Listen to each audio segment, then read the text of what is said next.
So today I'm going to talk about the differences between formal and informal letters in English. This is very important as you need it for the writing exam in the first certificate in Cambridge Advanced Exam. You might have to write a formal letter or an informal letter or a formal or informal email. And if your language is too formal in an informal email, then you might seem cold and unfriendly. And if your language is too colloquial or familiar when you're writing a formal letter or email, this could seem rude and you could give the wrong impression.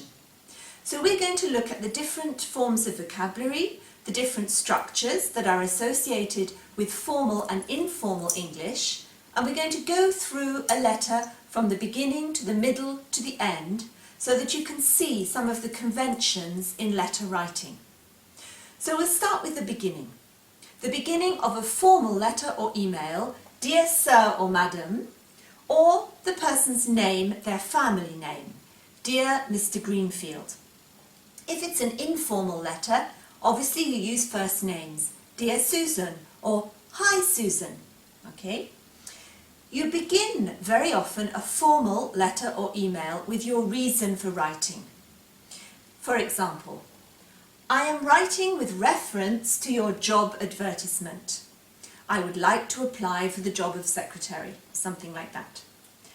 I am writing to express my dissatisfaction concerning the service I received at your hotel, a letter of complaint. I am writing to inform you about an open day that we will be hosting, something like that, to give information. I am writing in answer to your request for feedback. I am writing to express my gratitude, if you want to thank somebody for something. So you begin the letter with your reason for writing. If it's an informal letter, you will often make some reference to the contact you have had with your friend, maybe a letter you've received. Thanks for your letter, it was great to hear from you and catch up on all your news. This is a very classic opening to an informal letter or mail. Notice the use of contractions and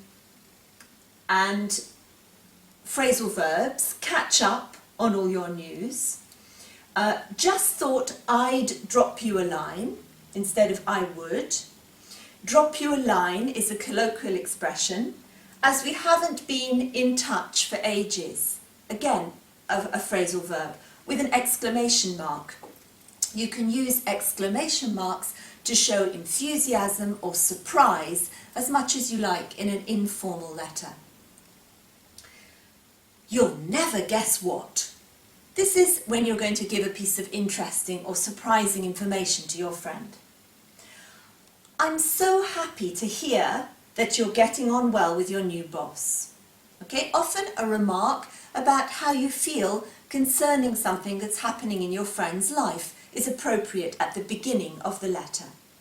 I'm so happy to hear that you passed your exam.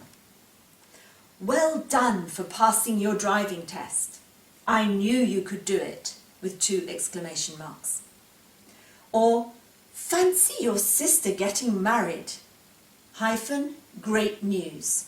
So this kind of punctuation is allowed in informal letters.